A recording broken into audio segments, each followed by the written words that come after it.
my message for you today is to be comfortable with yourself. Be comfortable with yourself, at least physically. I'm gonna start with that. Maybe I'll talk about the mental part or the personality in another video.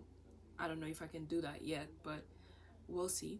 At least physically, learning to accept ourselves and to be more comfortable with our bodies is something that can help us feel more at peace, fulfilled, and loving. Um, there is this nowadays. It's very considered normal to be changing our bodies. I'm not gonna say nowadays. I can say throughout the history of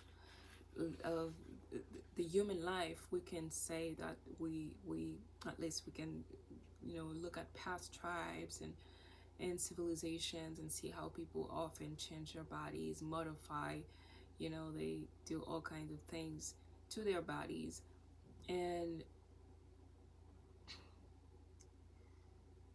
I don't know whether to necessarily classify that as bad or good, but I think there's a limit. It's where we draw the line, right? But in general, at least for me, I think it's better to reduce them altogether, uh, because one leads to the other. It's like it's a chain. You do that, so if you do that, why not do the other one? And if you do the other one, why not do the whole thing? So it becomes very difficult to stop. If you're comfortable with changing one part or one aspect of your body, then you will be more comfortable to do the next thing. um, and I think this is also why sometimes people can't stop with surgeries, because surgeries, as if you can tweak one thing, why not tweak the other thing that's bothering you? So um, I think this is the main thing that I want to um, say, right? That we should reduce the changes as much as possible.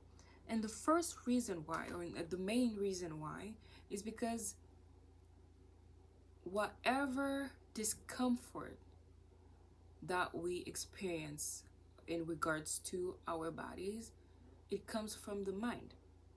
So that's why I like the quote, um, don't let your mind bully your body. It's not mine. I saw it, I think it was on a sketchbook that one of my friends had. I saw it, it was on her desktop, and I saw it. I was like, yes, this is exactly what the message I've been trying to convey, but I couldn't find the words. But I don't know who the author is. I'll check that later. Anyways, the point is, whatever it is that you're not comfortable with regarding your body, it's mostly a result of what's happening to your mind. So why should your body pay for something that your mind is struggling with? It's not your body's fault. So why should you punish your body for what you haven't been able to resolve here? And I know, to tell you, oh, fix your mind is easier said than done. But you can. It's difficult, but you can. And before saying anything else, I just want to tell you, me telling you this does not mean that I do not have any type of insecurities, or that I like everything in my body, or that I think now more or less yes, but I feel at peace, and I think this is what matters, really. The other things don't really matter, but I'll dive into that maybe in another video, because I wanted to make this video not more than 5 minutes, no longer than I wanted to keep that video short. Yes, let's say it like that, to avoid mistakes.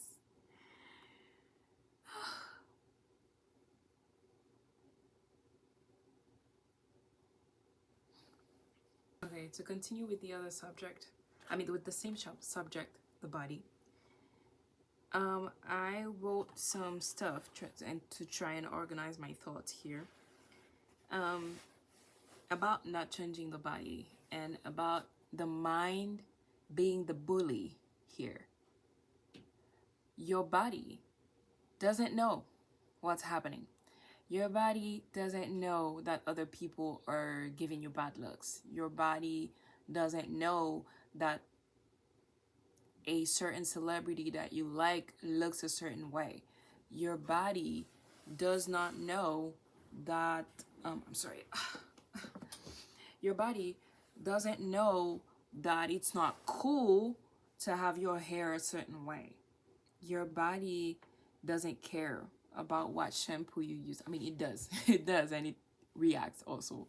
But in terms of brands and stuff like that, or the way you style it, it really doesn't know anything. It just, your body is just focusing on working properly. That's what it cares about. It's a machine. So everything, all the perceptions, the ideas, the insecurities, everything just comes from the mind. So it's a matter of perception.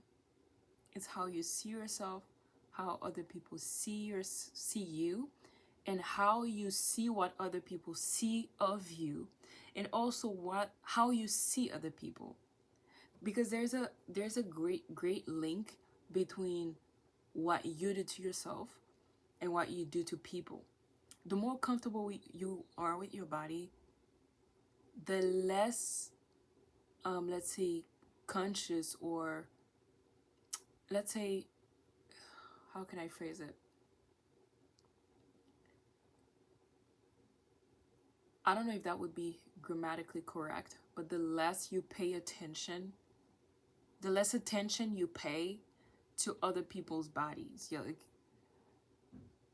the more comfortable you feel with yourself, it's like you become more and more compassionate with other people. And this is the secret. It's compassion, because you start with a feeling of, hey, I want to love. I want to help. I don't know. I don't know what they're going through. I just don't want to be the one criticizing them or condemning